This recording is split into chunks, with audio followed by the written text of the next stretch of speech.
والنساء واتقوا الله الذي تساءلون به والأرحام إن الله كان عليكم رقيبا يا أيها الذين آمنوا اتقوا الله وقولوا قولا سديدا يصلح لكم أعمالكم ويغفر لكم ذنوبكم ومن يطع الله ورسوله فقد فاز فوزا عظيما قال الله تبارك وتعالى في القرآن المجيد والفرقان الحميد يا أيها الذين آمنوا كتب عليكم الصيام كما كتب على الذين من قبلكم لعلكم تتقون تمام قسم کی تعریفات کبریائی و بڑھائی اللہ تبارک و تعالیٰ کی ذات کے لیے خاص ہے کہ جس اللہ نے ہمیں رمضان المبارک کی بابرکت ساعتیں نصیب فرمائی اور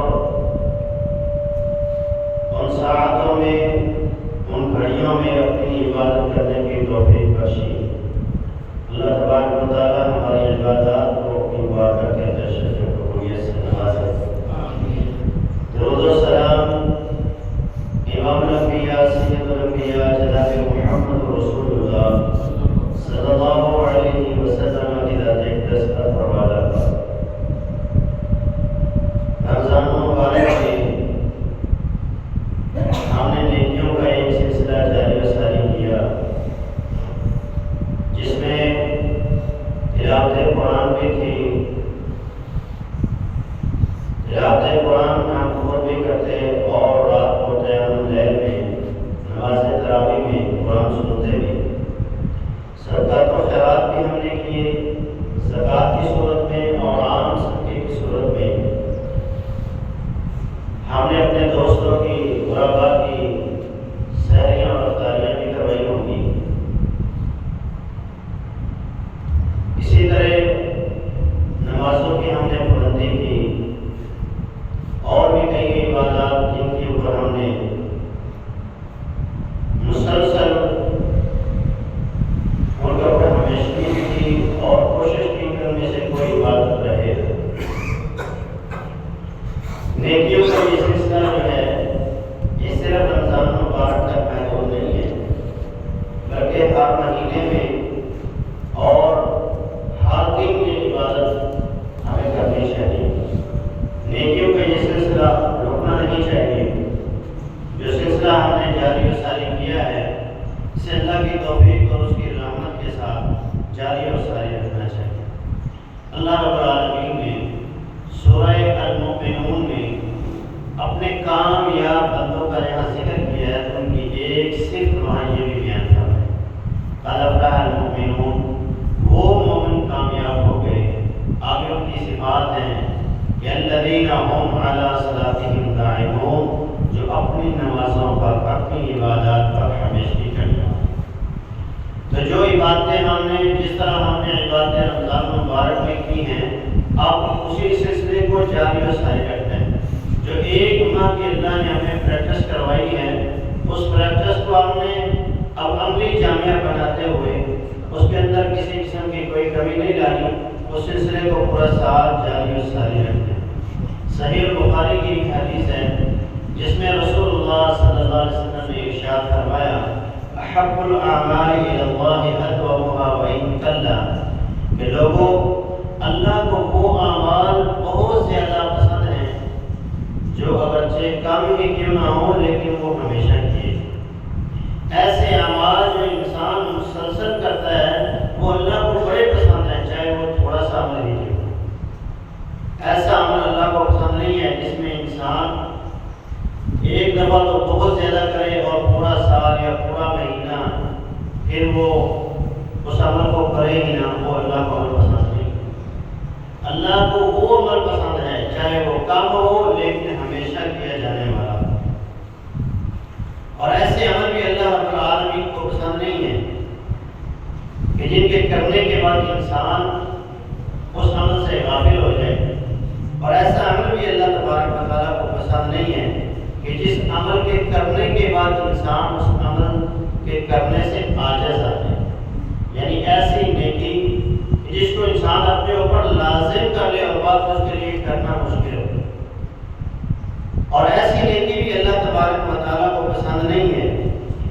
میں انسان اس قدر آگے بڑھ جائے کہ اللہ کے بندوں کے حقوق غصب ہونا شروع ہو، ایسی نیکی بھی اللہ کو پسند ہے۔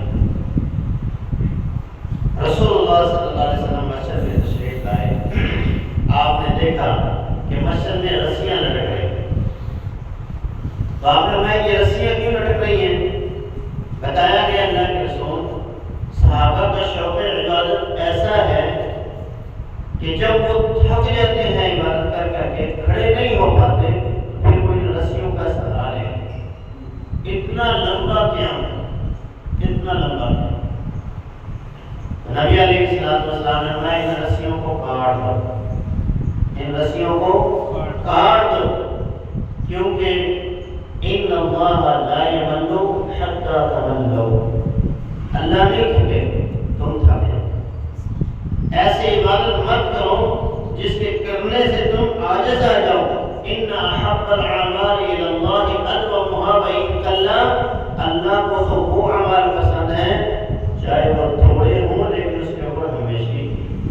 ایسی عبادت سے تم ایک وقت آئے گا کہ عاجز آ جاؤ گے اور تم اس عبادت کے کو کرنا تمہارے لیے انتہائی مشکل عمل ہوگا۔ اللہ رب العالمین نے بڑی اسرائیل کا ذکر کیا، فرمایا رہبانیت ابتدعوها، رہبانیت انہوں نے گھڑ لی، ما كتبناها علیہ، ہم نے یہ رہبانیت ان پہ لکھی نہیں تھی کہ دنیا کو چھوڑ کر نہ شادی کریں گے نہ دنیا کا کوئی کام کریں گے، بس حجروں میں چلے جائیں گے، جنگلوں کی طرف نکل جائیں گے اور اللہ اللہ کریں گے۔ یہ اللہ نے ان پہ نہیں لکھا تھا، اللہ نے تو یہ کہا تھا اس دنیا میں رہ کر، دنیا کے ساتھ رہ کر اللہ کی عبادت کرو، دنیا کے کام بھی کرو اور اللہ کی عبادت بھی کرو، اس طرح سادہ سے زندگی گزارو۔ لیکن انہوں نے کیا کیا، ان یہودیوں اور عیسائیوں نے اپنے اوپر رحمانیت کو لکھ لیا اور فرض کر لیا اور پھر نکل گئے ہمارا حق کا رعایت ہی، جس طرح پھر اس عبادت کا حق کا یہ حق ادا نہ کر سکتا۔ ایسی عبادت اللہ کو پسند نہیں ہے کہ جس کے کرنے کے بعد انسان اس سے عاجز آ جائے اور کر نہ سکے۔ سیدنا عبداللہ رضی اللہ تعالیٰ عنہ کے بارے میں نبی علیہ السلام کو پتہ چلا کہ یہ روزانہ روزہ رکھ رہا ہے، رات کا قیام کر رہا ہے۔ آپ نے یہ بلایا، فرمایا عبداللہ روزانہ روزہ نہ رکھو، مہینے میں صرف 3 روزے رکھ لو، ایام 20 کے، اللہ تمہیں پورے مہینے کے روزوں کا ثواب دے۔ انہوں نے فرمایا کہ اللہ کے رسول میں اس سے بھی زیادہ طاقت رکھتا ہوں۔ آپ نے فرمایا پھر سوموار اور جمعرات کا بھی ساتھ رکھتا ہوں۔ نہیں میں اس سے بھی زیادہ طاقت رکھتا ہوں۔ آپ نے فرمایا کہ ایک دن روزہ چھوڑ دو، ایک دن رکھ لو، ایک دن چھوڑ دو، ایک دن رکھ لو۔ یہ اللہ کے نبی حضرت داؤد کے روزے ہیں، ان سے زیادہ تم نہیں رکھ سکتے۔ انہوں نے کہا ٹھیک۔ پھر نبی علیہ السلام نے فرمایا قرآن کی تلاوت کیا ہے کہ تو مہینے میں قرآن ختم کر۔ اس نے کہا جی میں اس سے زیادہ طاقت رکھتا ہوں۔ تو اس طرح نبی علیہ السلام نے فرمایا 3 دن سے کام نہیں۔ تو یہ انہوں نے اپنے اوپر ایک حساب سے چیز کو لازم کر لیا کہ میں نے ایسے کرنا ہے۔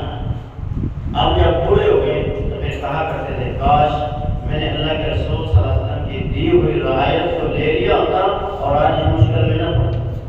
پھر وہ بوڑھے ہو گئے تو ان سے روزہ رکھا نہیں جاتا تھا، تو وہ روزانہ ایک بندے کا فکر دیا کرتے۔ تو ایسی عبادت جس کے کرنے سے انسان بعد میں عاجز آ جائے، وہ عبادت بھی اللہ کو پسند نہیں ہے۔ انسان کو اپنی حیثیت، اپنی طاقت کے مطابق ہی اللہ تبارک و تعالیٰ کی عبادت کرنی چاہیے۔ اپنی طاقت سے زیادہ لوڈ جب وہ اپنے اوپر ڈالے گا تو پھر اس کے لیے مشکل ہو جائے گی۔ ایسی عبادت، ایسی نیکی جس کا تسلسل انسان بعد میں جاری نہ رکھ سکے، وہ بھی اللہ کو پسند نہیں۔ مثال کے طور پہ تہجد کی نماز ہے، ایک دن ہم پڑھتے ہیں، پورا مہینہ اٹھتے نہیں، 2 دن ہمیں جوش آیا، ہم نے پڑھی، پھر ہم نے چھوڑ دی۔ قرآن کی تلاوت کرنے بیٹھ گئے تو ایک دن 10 سوالیں پڑھ دیے، پھر ہم نے پورا مہینہ کیا، پورا سال قرآن کو آتا نہیں گئے۔ تو ایسی عبادت اللہ کو پسند نہیں۔ اللہ کو ایسی عبادت پسند ہے جس میں تسلسل ہو، جس میں روزانہ کی بنیاد کے اوپر ہم اللہ تبارک و تعالیٰ کے حضور پیش ہوں اور اللہ کی عبادت کریں۔ سیدنا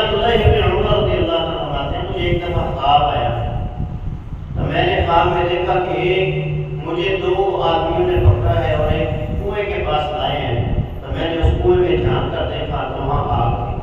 مجھے ایسے محسوس ہوا جیسے یہ جہنم ہے، تو میں ڈر گیا۔ تو جب صبح میں اٹھا تو مجھے ایسے محسوس ہوا، ایسے میں ڈر رہا تھا کہ کہیں میرا شمار جہنمیوں میں سے نہ ہو۔ میں نے اپنی بہن سیدہ حفصہ سے کہا، یہ اللہ کے رسول صلی اللہ علیہ وسلم کی بیوی تھی، تو میں نے اپنی بہن حفصہ سے کہا آپ اللہ کے رسول سے اس خواب کی تعبیر پوچھیں۔ تو نبی علیہ السلام نے اس خواب کی تعبیر نہیں بتائی، بلکہ کیا کہا، نعم العبد عبد اللہ، نعم الرجل عبد اللہ، عبداللہ بڑا اچھا آدمی ہے، بڑا نیک بندہ ہے، لو کان باللیل مصلیٰ، وہ جو عمل کرتا ہے 2-4 دن نماز تہجد کی پڑھتا ہے پھر چھوڑ دیتا ہے، 1 دن پڑھتا ہے 2 دن سویا رہتا ہے، اگر وہ ہر روز رات کی نماز پڑھے گا تو بہت اچھا آدمی۔ نبی علیہ السلام نے انہیں مسلسل اللہ تبارک و تعالیٰ کے حضور رات کا قیام کرنے کی نصیحت کی، تو جو وہ 1 دن کر کے 2 دن چھوڑ دیا کرتے یا 2 دن پڑھ کے 3 دن چھوڑ دیا کرتے، اس سے اللہ کے رسول صلی اللہ علیہ وسلم نے انہیں منع کیا۔ ایسی نیکی پر ہمیشہ کرنا جس سے حقوق العباد بسر ہو، یہ بھی اللہ کو پسند نہیں۔ رسول اللہ صلی اللہ علیہ وسلم کے پاس 3 بندے آتے ہیں، آپ کے گھر تشریف لائے، لیکن اللہ کے رسول موجود نہیں۔ انہوں نے آپ کی بیویوں سے پوچھ لیا کہ رسول اللہ صلی اللہ علیہ وسلم کی عبادت کے معمولات کیا ہیں۔ بتایا گیا کہ آپ رات کا قیام بھی کرتے ہیں اور سوتے بھی ہیں، آپ نے شادیاں بھی کی ہیں، آپ اپنی بیویوں کو بھی ٹائم دیتے ہیں۔ دن کے معاملات پوچھے گئے، فرمایا اللہ کے رسول روزہ بھی رکھتے ہیں، چھوڑ بھی دیتے ہیں۔ تو ان میں سے ایک نے کہا کہ میں ساری زندگی روزہ رکھوں گا، اور ایک نے کہا میں ساری رات قیام کروں گا، اور ایک نے کہا میں شادی نہیں کروں گا اور رات کا قیام بھی کروں گا اور دن کا روزہ بھی رکھوں گا۔ وہ یہ بات کہہ کر چلے گئے۔ تھوڑی دیر کے بعد اللہ کے رسول تشریف لائے، تو نبی اسلام کی بیوی نے بتایا کہ ایسے ایسے 3 بندے آئے تھے۔ تو نبی علیہ السلام نے فرمایا ان تینوں کو بھی بلاؤ، ان میں غالباً ایک حضرت علی تھے اور 2 دوسرے ساتھی، آپ نے ان سب کو بلاؤ واپس اور لوگوں کو بھی جمع۔ پھر آپ نے فرمایا لوگوں، میں نے شادیاں بھی کی ہیں، میں اپنی بیویوں کو بھی وقت دیتا ہوں، میں رات کو سوتا بھی ہوں اور رات کو اللہ کے سامنے قیام بھی کرتا ہوں، جاگتا بھی ہوں۔ پھر آپ نے فرمایا لوگوں میں روزہ رکھتا بھی ہوں، چھوڑتا بھی ہوں، یہ میری سنت ہے۔ فمن رغب عن سنتی فلیس منی، جس نے میرے طریقے سے میری سنت سے روگردانی کی، اپنی مرضی کی، اپنی منمانی کی، فلیس منی، اس کا میرے ساتھ کوئی تعلق نہیں۔ تو ایسی عبادت جس میں انسان اللہ کے بندوں کے حق رسم ہے۔ اب اللہ نے ان کے اوپر ان کے بیویوں کے حق میں لکھے تھے، مہمانوں کے حق میں تھے، رشتہ داروں کے حق میں تھے، دوستوں کے حق میں تھے، ایک دوسرے کی دعوت کا حق میں تھا، لیکن وہ سارے حقوق قسم ہو رہے ہیں۔ اسی طرح نبی اسلام کے پاس ایک عورت آئی، اس نے کہا اللہ کے رسول میرا خامد جو ہے وہ بڑا نیک ہے، جیسے عورتیں طرز میں بات کرتی ہیں، یا اس نے اس حکیمانہ انداز سے سمجھایا اللہ کے رسول کو کہ آپ بھی نفسیات کے ماہر تھے، کہ آپ سمجھ گئے کہ اور کیا بات کرنا چاہتے ہیں۔ اس نے آگے کہا میرا خامد بڑا نیک ہے اللہ کے رسول، اور میں کیا اس کی نیکی ہے، اور میں ساری رات مصلے پہ کھڑا رہتا ہے اور دن کو سارا دن وہ روزہ رکھتا ہے۔ اب اللہ کے رسول سمجھ گئے کہ یہ کیا کہہ رہی ہے کہ اس کے حقوق کو ادا نہیں کر رہا، اس کا حق وہ ادا نہیں کر رہا، کہ رات کو وہ قیام کرتا ہے، دن کو وہ روزہ رکھ لیتا ہے، تو بیوی کے لیے تو وہ جا نہیں سکے۔ تو نبی علیہ السلام نے فرمایا اپنے خاوند کو میرے پاس بھیجنا، تو میں اس کو کچھ اور عبادت دیتا ہوں۔ تو وہ آیا، نبی علیہ السلام نے فرمایا اے عبداللہ ان لجسدک علیک حق، تیرے جسم کا بھی تم پر حق ہے، اگر مسلسل تو روزے رکھے گا تو کمزور ہو جائے گا، تیرا جسم کمزور ہو جائے گا، لاغر ہو جائے گا، کیونکہ روزہ جو ہے یہ اندر سے انسان کی نفسیات کو کمزور مسلسل روزہ جو رکھنا ہے یہ منع اسی لیے کیا گیا ہے کیونکہ انسان کے جسم کو کمزور کر دے۔ پھر آپ فرمایا وَلِزَوْجِكَ عَلَيْكَ حَقٌّ، تیری بیوی کا بھی تجھ پہ حق ہے، اگر وہ حق ادا نہیں کرے گا تو رب کے ہاں مجرم ہے۔ اپنی بیوی کے حقوق بھی ادا کر۔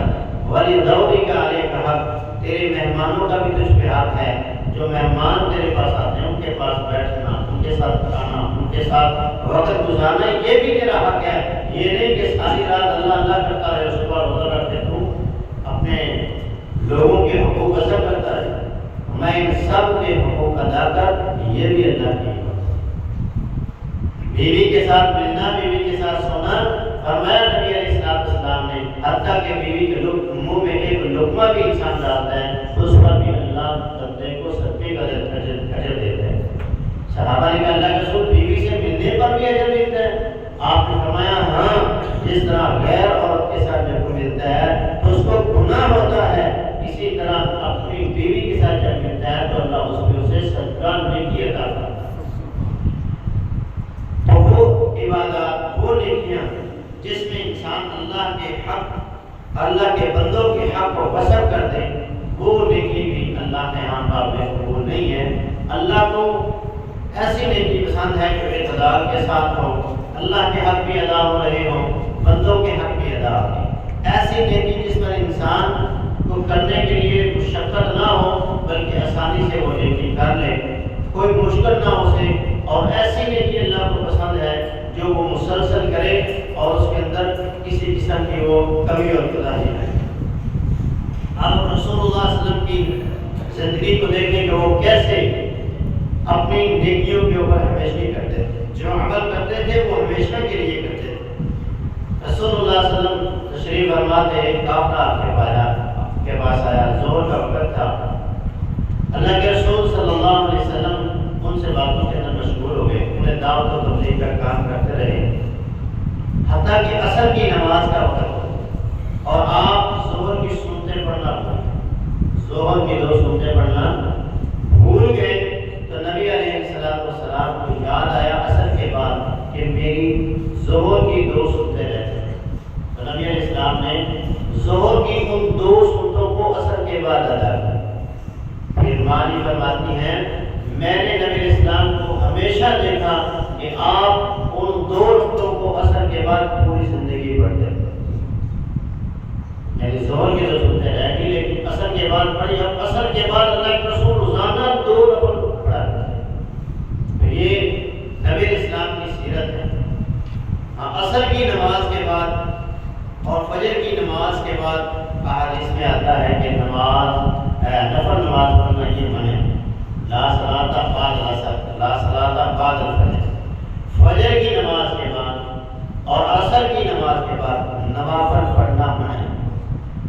عصر کی نماز کے بعد آپ پڑھ سکتے ہیں، ایک حدیث کے اندر الفاظ موجود ہیں کیونکہ اللہ کے نبی نے اس حدیث میں پڑھے ہیں، لیکن کب تک پڑھ سکتے ہیں؟ آپ نے لا صلاۃ بعد العصر الا والشمس مرتفعۃ حیۃ بیضاء نقیۃ، جب سورج بلند ہو، روشن ہو، صاف ہو، زرد نہ ہو، یعنی جس طرح اس کی جو سفیدی ہے جیسے آپ چمک رہا ہے، جیسے غروب ہوتے وقت اس کی جو غروب ہونے سے پہلے اس کی جو شائننگ ہے، جو اس کی روشنی ہے وہ ختم ہونا شروع ہو جاتی ہے، وہ نہ ہو۔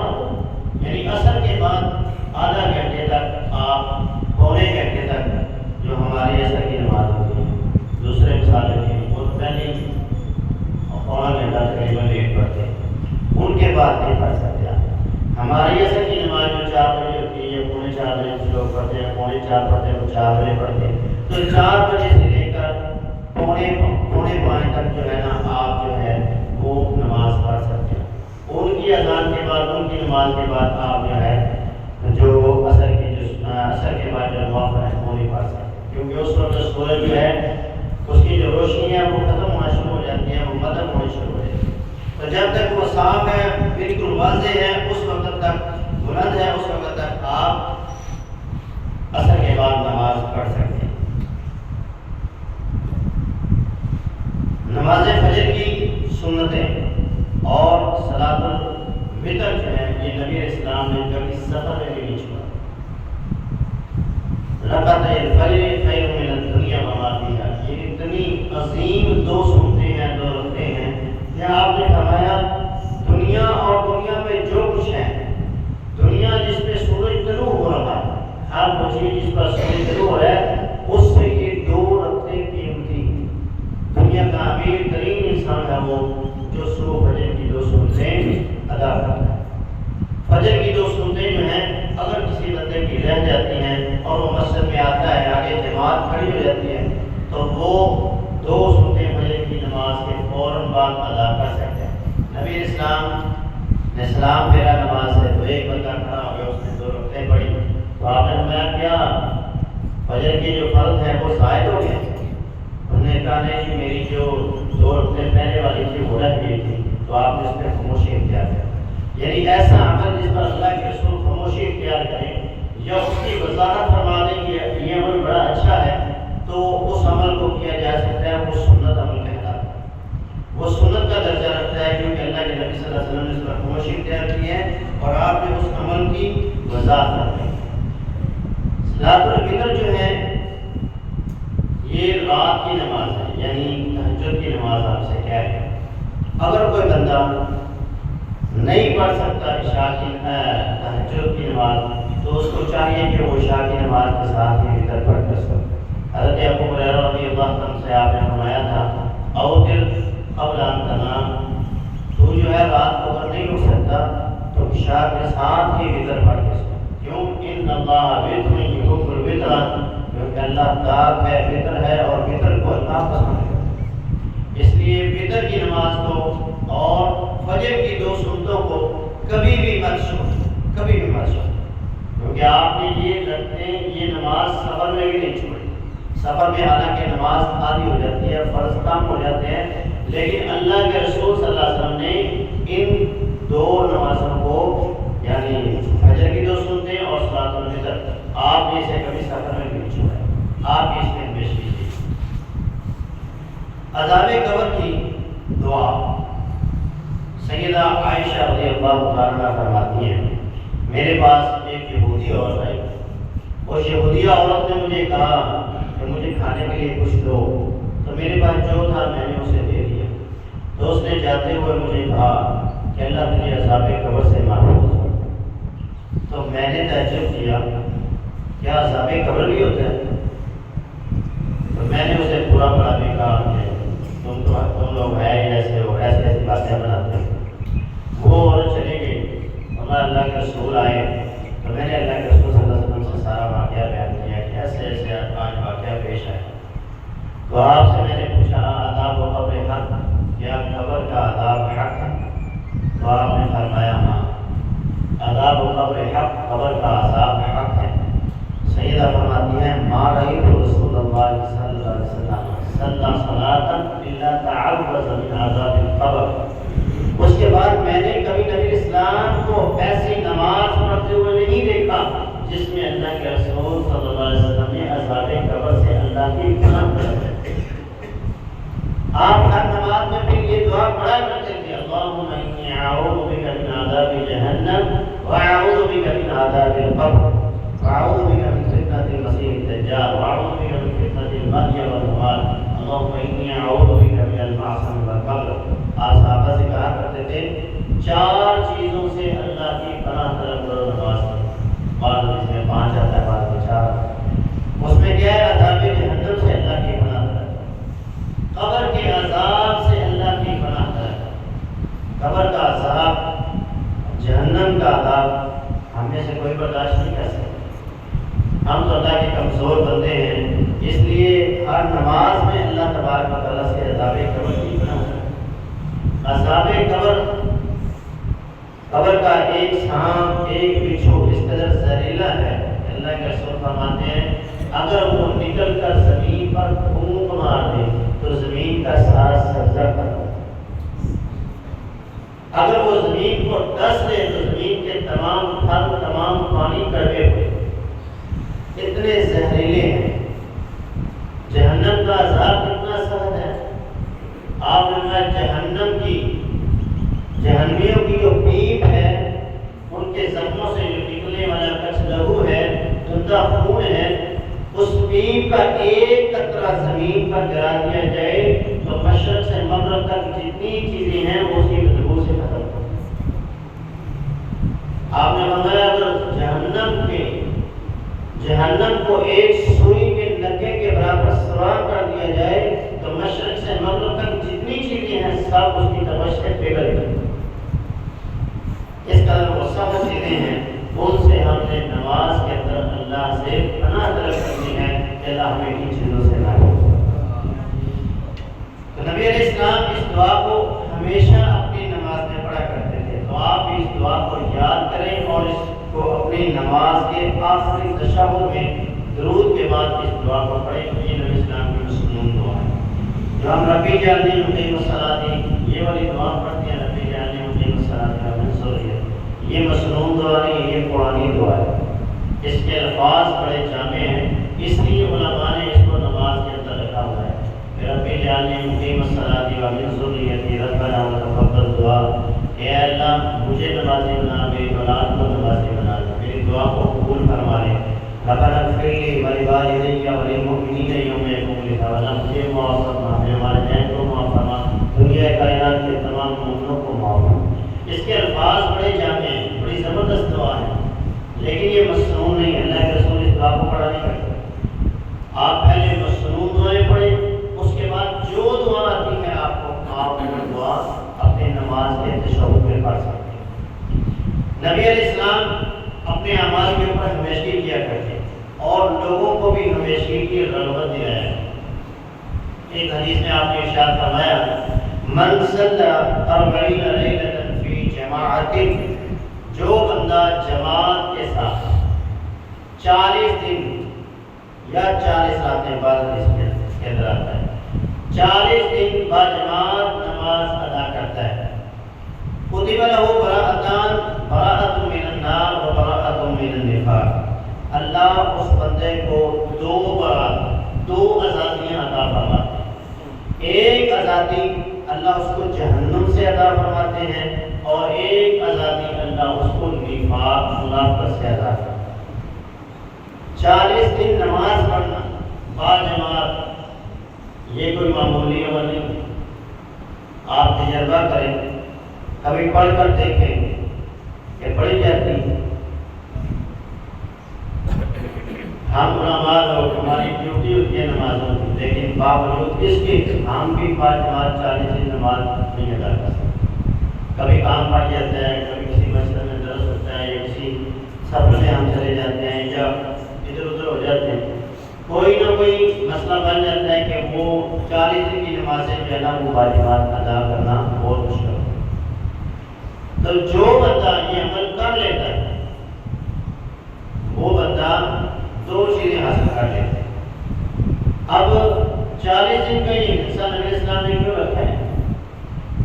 یہ صرف اسی لیے ہے کہ بندہ مسلسل ایک کام کو کرتا ہے۔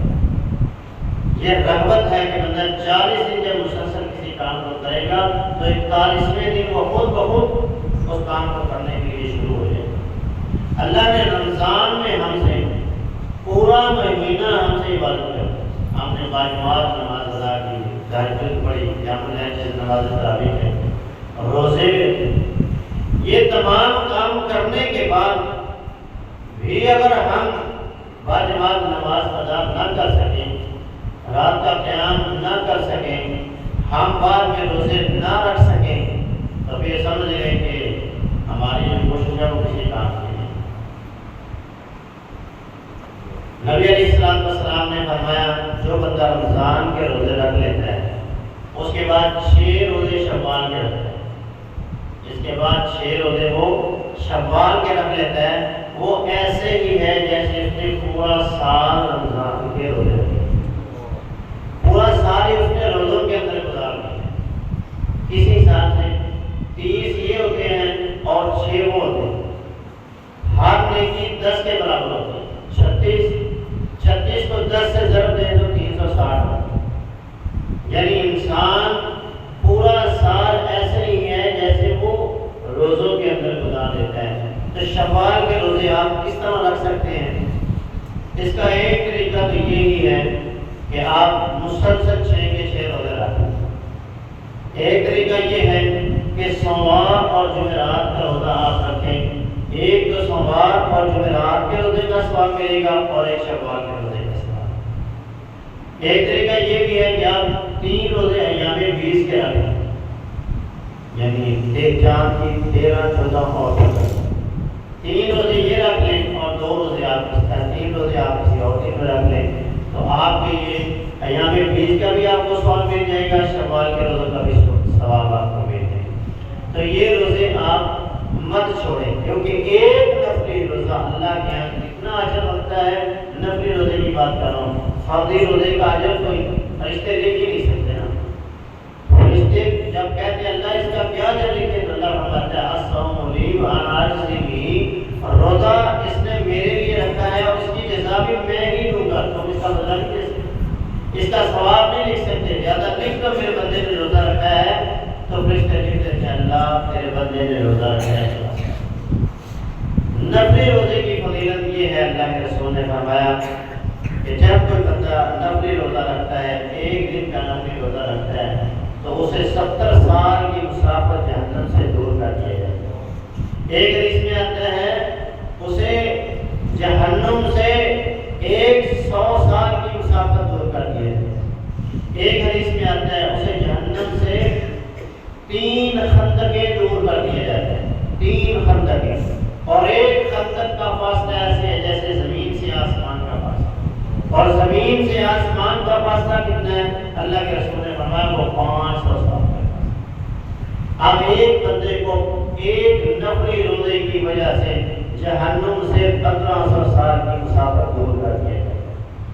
تو یہ نفلی روزے جو ہیں ان کو آپ مت چھوڑا کریں۔ نبی علیہ السلام سوموار کے دن کا روزہ پوری زندگی رکھتے رہے، جمعرات کا روزہ پوری زندگی رکھتے رہے، اللہ کے رسول عاشورہ کا روزہ پوری زندگی رکھتے رہے، اللہ کے رسول صلی اللہ علیہ وسلم نے 9 ذی الحج کا روزہ پوری زندگی رکھا ہے، اللہ کے رسول صلی اللہ علیہ وسلم ایام 20 کے روزے پوری زندگی رکھتے رہے۔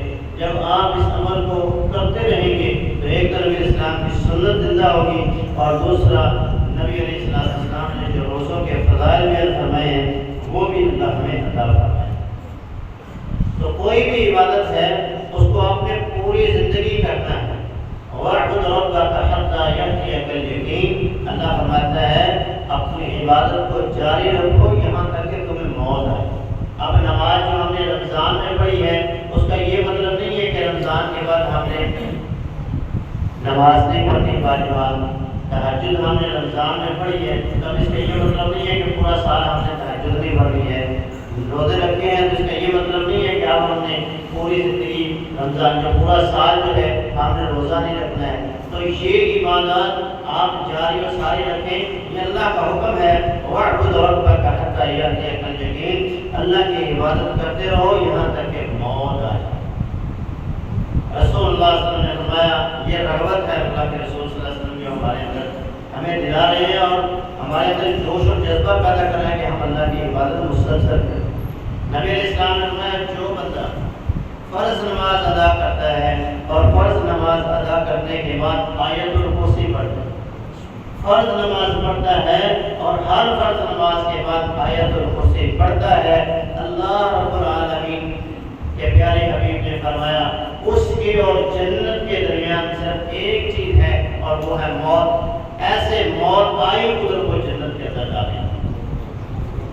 یہ رغبت ہے کہ آپ اس عمل کو ہمیشہ کریں، کوئی بھی عمل ہے چاہے وہ کتنا ہی چھوٹا کیوں نہ ہو آپ اس کو مسلسل کرتے رہیں، اللہ رب العالمین کو وہ عمل بہت پسند ہے۔ بڑے بڑے اعمال وہ درجہ کی جب اللہ کے یہاں حاصل نہیں کر سکتے کہ جہاں ایک چھوٹا سا عمل جو انسان ہمیشہ کرتا رہتا ہے اس سے انسان اللہ کے ہاں بہت بڑا مقام حاصل کرے۔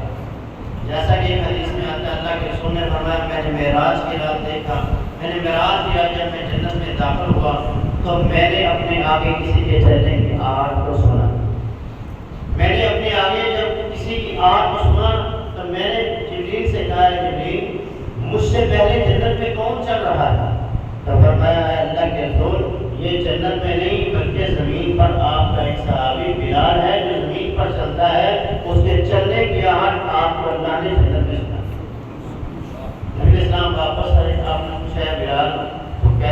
سا عمل کرتا ہے؟ مجھے بھی تو بتا کہ تو چلتا زمین پہ ہے، تیری کلموں کی آہٹ میں نے جنت میں سنی ہے، تو انہوں نے کہا تھا کہ اس کو کوئی خاص عمل تو نہیں کرتا، بس ایک عمل کے اوپر میں نے ہمیشہ کی ہے، اور وہ یہ ہے کہ جب بھی میں بے وضو ہوتا ہوں، وضو کرنے کے بعد 2 نفل ادا کرتا ہوں۔ تو ان 2 نفلوں کو میں نے اپنی زندگی میں کبھی نہیں چھوڑا۔ تو جب بھی وضو کریں 2 نفل ادا کریں، یہ حضرت بلال رضی اللہ عنہ کی سنت ہے، اور باوضو رہے، باوضو رہے، یہ ان کی سنت ہے، اور وہ ہمیشہ باوضو رہا کرتے تھے۔ جب بھی ان کا وضو ٹوٹ جاتا وہ فوراً وضو کرتے اور پھر 2 نفل پڑھتے۔ نبی علیہ السلام نے حضرت معاذ بن جبل رضی اللہ عنہ کو فرمایا، یا معاذ اللہ تدع هؤلاء الکلمات علی کل دبر صلاۃ مکتوبۃ، اے معاذ ان کلمات کو کبھی بھی فرض نماز کے بعد مت چھوڑو، جب بھی فرض نماز ادا کرنی ہے ان کلمات کو تمہیں ضرور کہنا۔ اور وہ کیا کلمات ہیں؟ رب اعنی علی ذکرک و شکرک و حسن عبادتک، اے اللہ میری مدد فرما کہ میں تیرا ذکر کر سکوں۔ پہلے نماز پڑھیے، یہ بھی اللہ کا ذکر ہے، لیکن اس کے بعد فوراً پھر اللہ سے دعا کی ہے کہ یہ جو سلسلہ میں نے ابھی ادا کیا ہے یہ ٹوٹنا نہیں چاہیے، مجھے اس کی توفیق اللہ کرتا ہے۔ رب اعنی علی ذکرک و شکرک، اے اللہ مجھے یہ توفیق عطا فرما، میری مدد فرما کہ میں تیرا ذکر کرتا ہوں، تیرا شکر کرتا ہوں، اور تیری عبادت کو اچھے طریقے سے کرتا ہوں۔ اتنی پیاری دعا ہے جو نبی علیہ السلام نماز کے بعد حضرت معاذ بن جبل کو سکھا رہے ہیں۔ آپ اس دعا کو یاد کریں اور اپنی نماز کے بعد ان کلمات کو مت چھوڑا کریں، ان کو پڑھا کریں۔ سیدنا عمر رضی اللہ عنہ فرماتے ہیں کہ ایک دفعہ میں نبی علیہ السلام کے سامنے بیٹھا ہوا تھا، تو نبی علیہ السلام کے سامنے میں نے بات کرتے ہوئے یہ کہا، مجھے میرے باپ کی قسم۔ اللہ کے رسول صلی اللہ علیہ وسلم نے فرمایا، ان اللہ ینہاکم ان تحلفوا بآبائکم، اے عمر، اے میرے صحابہ، اللہ تمہیں اس بات سے منع کرتا ہے کہ تم اپنے آباء و اجداد کی قسمیں اٹھاؤ۔ جب بھی قسم اٹھانی ہے اللہ کی اٹھانی ہے، اللہ کے علاوہ کسی کی نہیں اٹھانی۔ ہمارے یہاں بھی یہ بڑا رواج ہے کہ وہ کہتا ہے تیری ماں کی قسم، تیری بہن کی قسم، تیری فلان کی قسم، فلان کی قسم۔ یہ قسمیں آپ نہیں دے سکتے، نہ اس قسم کی قسم آپ اٹھا سکتے ہیں، یہ غیر اللہ ہے۔ اللہ کے علاوہ کسی کی قسم نہیں اٹھائی جا سکتی، اللہ کے علاوہ کسی کی قسم اٹھائیں گے تو یہ شرک کے ذمہ ہوگا، اس سے آپ نے اجتناب کرنا ہے، جیسا کہ حضرت عمر رضی اللہ عنہ نے کیا۔ حضرت عمر فرماتے ہیں، فواللہ ما حلفت بها منذ سمعت النبی صلی اللہ علیہ وسلم، جب سے میں نے اللہ کے رسول سے یہ بات سنی کہ تم اپنی قسموں میں اپنے آباء و اجداد کا ذکر نہیں کر سکتے، جب یہ قسم اٹھانی ہے اللہ کی اٹھانی ہے، تو میں نے آج تک حقائق بیان کرتے ہوئے، یعنی کوئی واقعہ بیان کر رہا ہوں، اس بندے نے کہا کہ مجھے میرے باپ کی قسم، میں نے ایسے الفاظ بھی اپنے حقائق کے اندر بھی بیان کیے۔ اس طرح آپ بھی عمل کرنا ہے اور پوری زندگی اللہ کے علاوہ کسی کی آپ کی قسم نہیں ہوتی۔ صحابہ کرام اس عمل پر ہمیشہ کرتے جس کی نبی علیہ السلام سے فضیلت سن لیتے، یا جس کے بارے میں آپ علیہ السلام کو دیکھتے کہ آپ نے اس عمل پر ہمیشہ کی۔ سیدہ ام حبیبہ رضی اللہ تعالیٰ عنہ فرماتی ہیں کہ میں نے اللہ کے رسول صلی اللہ علیہ وسلم کو یہ فرماتے ہوئے سنا، من رکع 4 رکعات قبل الظہر و 4 بعدها، جب سے میں نے اللہ کے رسول صلی اللہ علیہ وسلم کو یہ فرماتے سنا کہ جو بندہ ظہر سے پہلے 4 رکعتیں اور ظہر کے بعد 4 رکعتیں پڑھتا ہے، حرمہ اللہ لحمہ علی النار، اللہ اس بندے کے گوشت کو، اس کے وجود کو جہنم کی آگ کے اوپر حرام کر دے۔ فما ترکتہن منذ من سمعت من رسول اللہ، جب سے میں نے انہیں اللہ کے رسول سے سنا اس کے بعد میں نے انہیں کبھی نہیں چھوڑا۔ تو آپ اپنے وجود کو، اپنے جسم کو جہنم کی آگ سے جو بچانا چاہتے ہیں اور اس جسم کو جہنم کے اوپر حرام کرنا چاہتے ہیں، تو ظہر کی نماز سے پہلے والی 4 سنتیں اور زور کے بعد والی 4 سنتیں کبھی مت چھوڑیں۔ دوسری حدیث ام حبیبہ رضی اللہ عنہ سے حدیث کی راویہ ہیں، فرماتی ہیں اللہ کے رسول نے ہمیں من صلی فی یوم سنتئی عشرۃ سجدۃ، جس بندے نے روزانہ 12 رکعتیں ادا کی، سنتئی عشرۃ سجدۃ 12 رکعتیں جس بندے نے ادا کی، نفل فرض نہیں نفل، بنی لہ بیت فی الجنہ، اللہ اس بندے کے لیے جنت کے اندر ایک محل بنا دے۔ جنت کے اندر محل، دنیا کا ایک محل، دنیا کا ایک گھر بنائے نا تو پوری زندگی ہماری لگ جاتی ہے، اور پھر بھی ایسا ہوتا ہے کہ دفعہ بنانے والے کو نصیب یہ نہیں ہوتا ہے کہ اس پہ رہتے۔ تو جنت کا محل، سبحان اللہ، ایسے ایسے محلات ہیں کہ کبھی جنت کا تذکرہ کریں گے کہ جنت کے محل کو آپ اگر حاصل کرنا چاہتے ہیں روزانہ کی بنیاد کے اوپر تو 12 رکعتیں کبھی نہ چھوڑیں۔ یہ 12 رکعتیں کون سی ہیں؟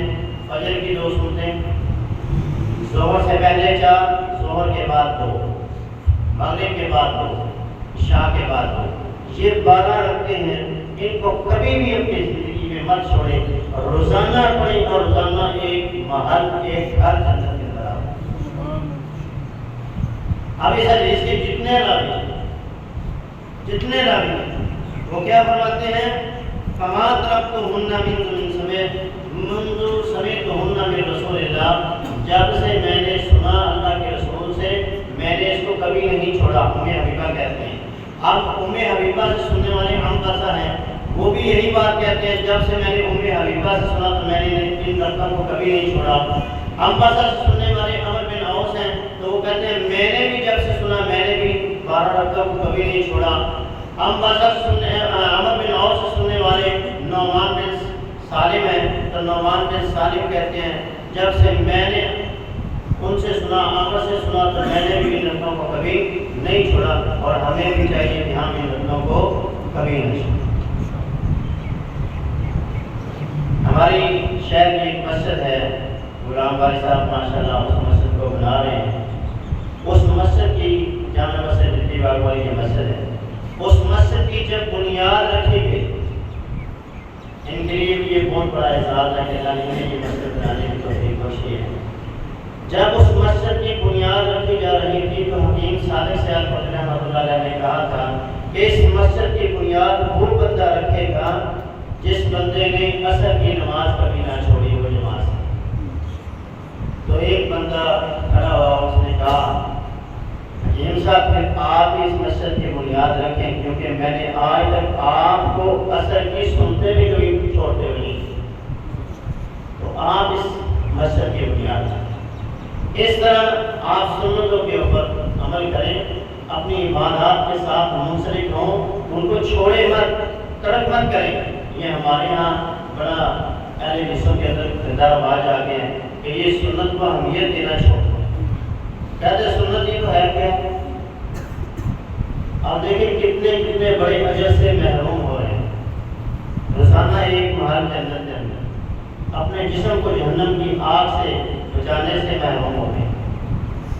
تو یہ سنتیں ہیں کہ کبھی بھی معمولی نہ سمجھیں، کیونکہ ایسا جسے لوگ معمولی عمل سمجھ رہے ہوتے ہیں وہ اللہ کے ہاں بہت عظیم عمل ہوتا ہے، بہت عظیم عمل ہوتا ہے۔ جیسا کہ میری حدیث میں آتا ہے، ایک بندہ جا رہا تھا تو اس نے رستے میں تکلیف دہ چیز کو دیکھا، یا پہلے کوئی پتھر پڑا تھا یا کوئی چیز ایسی چیز تھی جو لوگوں کو نقصان دے سکتی تھی۔ اس بندے نے پاؤں سے اس چیز کو ہٹا دیا، کہ اس نے محنت کر کے چیز کو وہاں سے ہٹا دیا۔ عمل چھوٹا تھا لیکن اللہ کو اتنا پسند آیا کہ اللہ نے پوری زندگی کے گناہ معاف کر کے اسے جنت دیا۔ تو آپ سنت کو معمولی مت سمجھیں، کوئی عمل چھوٹا سمجھ کے مت چھوڑیں، ہمیشہ ہر عمل کو نبی علیہ السلام کی سنت سمجھ کر آپ سمجھیں، آپ دیکھیں کہ اس عمل کو کرنے والے کون ہیں؟ محمد رسول اللہ صلی اللہ علیہ وسلم۔ کیا وہ عمل معمولی ہو سکتا ہے؟ وہ عمل چھوٹا ہو سکتا ہے، کبھی بھی ایسا کام مت کریں۔ سنت کو اہمیت دیں، جس طرح رب الیدین آمین سینے پر ہاتھ باندھنے کو ہم اہمیت دیتے ہیں، جس طرح یہ نبی اسلام کی سنتیں ہیں، اسی طرح نبی اسلام کی یہ بھی سنتیں ہیں، ان پر بھی عمل کرنا چاہیے۔ اللہ رب العالمین سے دعا ہے کہ وہ ہمیں نبی اسلام کی ہر سنت پر اور ہر عمل پر ہمیشہ کرنے کی توفیق عطا فرمائے۔ اقول قولی ھذا